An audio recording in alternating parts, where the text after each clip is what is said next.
So today I am talking to Aidan Croft. Aidan is a junior at Westminster College. He is going for a BFA in theater performance, and he has the difficult role of playing Iago in Othello that's coming up, opens April 4th here at Westminster. So Aidan, thank you for coming and talking to me. Yes, of course. You have Iago. Dude, yes. I hate to say the evil guy, but he's always portrayed as being evil. Yeah, that's true. Is this the first time you've played an evil character in a play? You know, it's not, thanks to our director, Jared. Last year we did a production of Clybourne Park in which I played. I mean, obviously, no person is just evil, unless it's like a Disney something, then they're just like True. Totally. But and even then, everyone's justified, or I think they're justified in their actions, in their eyes at least. So I've had some experience. I'm not sure what about me makes me fall into that cast type, but that's yeah. You do it well, and you're not normally that way. I can testify to that. Good. Oh, good. But you do a great job up there, and I love sitting off and watching the interaction with you and the other characters off stage as well as on stage, and even in class. You've always got good energy and are laughing and good interaction with everybody. And because you're always a good energy person, is it hard playing an evil, I hate to use that term again, but evil character? I don't think so. I don't think so. I think everyone's got their things. And some people are more willing to show it than others, but I think everybody's got them, and everyone feels jealous or feels angry or feels an inner rage. We've all been frustrated driving, everyone has these things, and it's just the human condition. So I think it's just tapping into that. Cool. Those senses. And Shakespeare's very good at writing multi-dimensional characters, which then we tend to typecast as good or evil, but there's an expansion where if you really pay attention, you can identify back and forth across. Are there areas in Iago that you can identify in yourself? Oh, absolutely. You can kind of connect with him? Yeah. Absolutely. And I think anyone could. I think anyone could play this part. I mean, it's not an easy thing. It's definitely not easy. But I think that any one person could pick up the script and look at this character and be like, yeah, I get it. Mm-hmm. I get it, because I have felt those same things. Because again, it's going back to this common humanity. We've all felt these things, and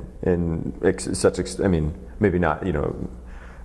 I'm not married, and my wife is not possibly cheated on my friend, but I can correlate and pull, and anyone can do that. Yeah. You may not have experienced the exact same things, but there are correlations that you can make. Exactly. Yeah. Right, and cool. So what is most challenging about your role?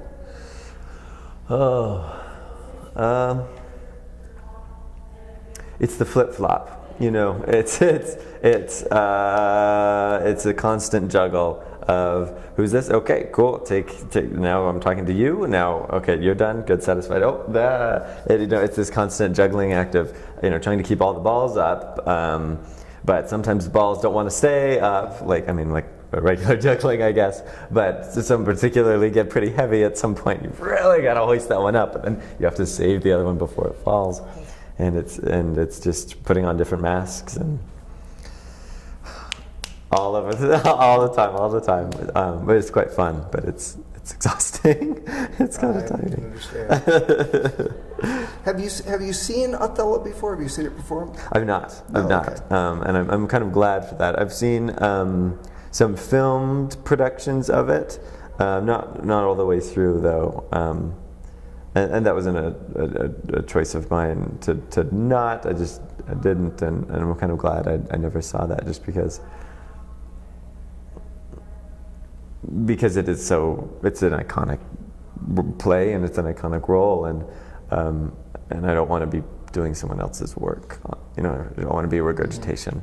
You can bring an entirely new vision of Iago because you're not tainted by somebody else's. Right. I mean, it's hard to be like totally new, because we've been doing this play for hundreds of years, so probably have been making, someone at some point in time has probably made this choice, but as fresh of a creation as I can. Yeah. Right on. Cool. What's your favorite quote in the play? Your own personal, or just something somebody else says?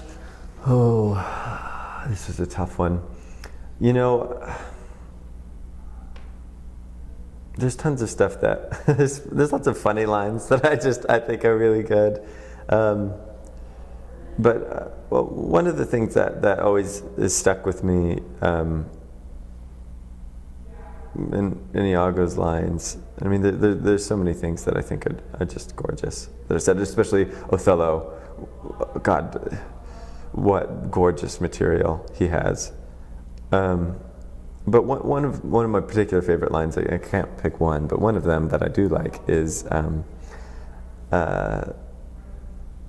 line where Iago is trying to convince Rodriga that he's crying bullshit. So I don't know if I can say that. And he's kind of telling her, you're letting your emotions get the best of you. And he correlates, so the line is, our bodies are our gardens, to the which our wills are gardeners. I think that idea is just lovely imagery, and I think about that often.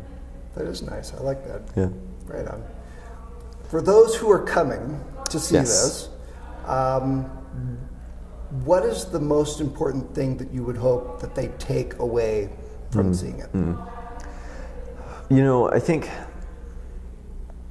for me, I think rather than something from the play itself, I think I would like to let people figure that out. I don't want to tell people what to look for, because then that's what you look for.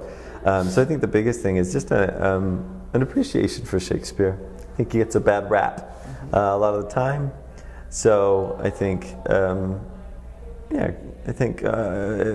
if through this production we can help inspire people to be like, oh, maybe Shakespeare's not all that boring or stuffy, I think then great. That's my biggest hope.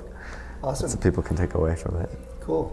Othello opens April 4th, runs the 4th through the 6th, and the 11th through the 13th at Westminster College. Shows are at 7:30 p.m. in the Courage Theater. Yes. Aidan Croft, thank you. Thank you. Pleasure.